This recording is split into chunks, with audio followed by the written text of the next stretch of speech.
नमस्कार मित्रांनो, आज एफ बी लाईव्ह येण्याचं प्रमुख कारण म्हणजे आपल्या मेहकर विधानसभा मतदारमध्ये जी अतिवृष्टी झालेली आहे त्या संदर्भात आपण एफ बी लाईव्ह आलेलो आहोत. आणि खास आजचा आमचा हा सदर शेतकरी बांधवासाठी.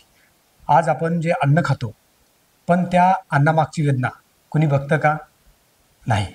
आपण बोलूया आज शेतकरी प्रश्नावर, खऱ्या दुर्लक्षित आणि उघड न झालेल्या गोष्टीवर. शेतकरी प्रश्न, खरी गोष्ट आणि वेगळी पत्रकारिता. आभाळ फाटलं आणि बळीराजाचं सगळं काही हिरावून घेतलं असं म्हणायला वावगं ठरणार नाही. मित्रांनो, जगाचा पोशिंदा असलेल्या बळीराजावर आसमानी संकट ओढावलं आहे. 26 जून रोजी अचानक भयंकर पावसाला सुरुवात झाली. ती 27 जून सायंकाळपर्यंत धो झालेल्या पावसाने कहरच केला. त्यातच भर घातली ती ढगफुटीने. मेहकर मंडळातील डोणगाव, जानेफळ, खळेगाव, लोणार मंडळातील वडगाव तेजन व इतर अनेक ठिकाणी अशा प्रकारची ढगफुटी झाली. खरडलेली शेतजमीन, बुजलेली खचलेली विहीर, बोरवेल, वाहून गेलेल्या मोटार, ठिबक पाईप, गुरंवासरं, क्षतिग्रस्त झालेल्या घराची दयनीय अवस्था आणि मदतीसाठी बळीराजाचा टाहो. हे दृश्य बघून काळजाला छिद्र पडली, घशाला कोरड. अशातच आपल्या मेहकर विधानसभा मतदारसंघात असलेल्या राजकीय श्रेयलाटीस आलेलं उफाण. काय होईल रे तुझं माझ्या बळीराजा? मेहकर तहसील अंतर्गत 11 मंडळं आहेत. सर्व 11ही मंडळ ही अतिवृष्टी पीडित झालेली आहेत. आजपर्यंत प्राप्त माहितीनुसार 48,000 हेक्टर शेतजमीन नुकसानग्रस्त आहे. 80% शेतजमिनीवर पेरणी झालेली होती. विहिरी, बोरवेल, पाणी पंप, पाईपलाईन, पडझड झालेली घरं, दुधाळ आणि शेती, तसेच शेती उपयुक्त जनावर तथा मनुष्य जीवितहानी. अगदी कल्पनांनाही विसर पडावा किंवा कल्पना करतानाच अंगावर थरकाप उडतो. लोणार तहसील अंतर्गत 5 मंडळ आहे. यातही 18,500 हेक्टर जमिनीचं पूर्णतः नुकसान झालं. मेहकर विधानसभा मतदारसंघात आजवरच्या आलेल्या प्राथमिक आकडेवारीनुसार एकूण 66,500 हेक्टर शेतजमीन नुकसानग्रस्त आहे. विदारक चित्र आहे. अति भयंकर परिस्थिती निर्माण झालेली आहे. अशा वेळी सर्वात महत्त्वाचा हवासा वाटणारा असतो तो म्हणजे मानसिक आधार. तो तातडीने देण्याचं काम केंद्रीय राज्यमंत्री भूमिपुत्र प्रतापराव जाधव तसेच नवनिर्वाचित सुशिक्षित आमदार सिद्धार्थ खरात यांनी केला.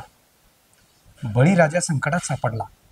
तात्काळ मेहकर शहरातील पाहणीचा श्रीगणेशा आमदार सिद्धार्थ खरात यांनी केला.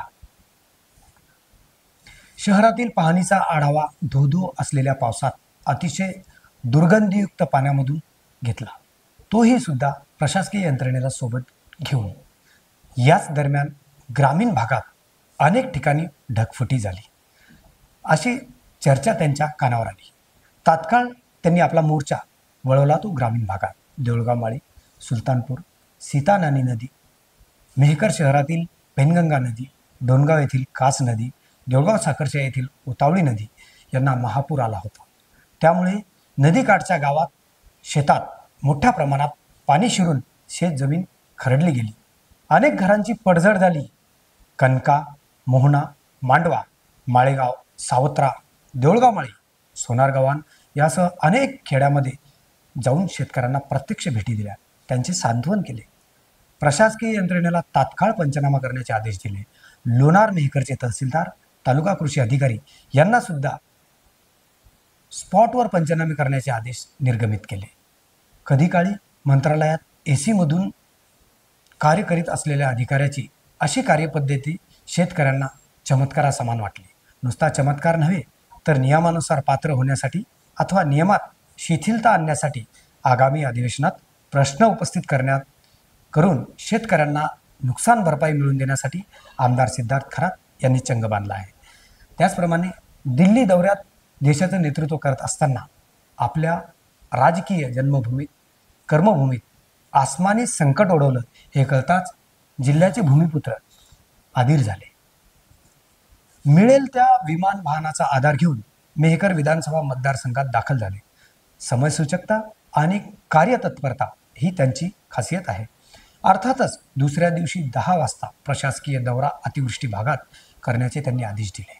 शनिवार 28 जून रोजी सकाळी 10 वाजता सुलतानपूर, अंजनी, शारा, वेणी, त्यानंतर गुंधा, आंतरी देशमुख, डोनगाव, गोहगाव, पांगरखेड, जुनुना, शेलगाव, विश्वी, घाटबोरी अशा परिसरात नदी, नाले, डोंगर माथ्यावर चिखल तुडवीत केंद्रीय राज्यमंत्री प्रतापराव जाधव यांच्या ह्या दौऱ्यात बळीराजाचे स्वरूप दिसून आले. सुरक्षा रक्षकांसह प्रशासकीय कॉन्व्हॉय सोबत असताना शेतकऱ्यांना हक्क मिळवून देण्यासाठी हा शेतकरी पुत्र त्यांच्या खांद्याला खांदा लावून त्यांच्या बांध्यावर सकाळपासून रात्रीपर्यंत ताट उभा होता. त्रिसूत्री पंचनामा करावा, वेळ पडल्यास अतिरिक्त भरपाई भरणा झाला तरी चालेल, मदतीपासून कोणताही पात्र शेतकरी वगळता कामा नये असे आदेश त्यांनी यावेळी निर्गमित केले.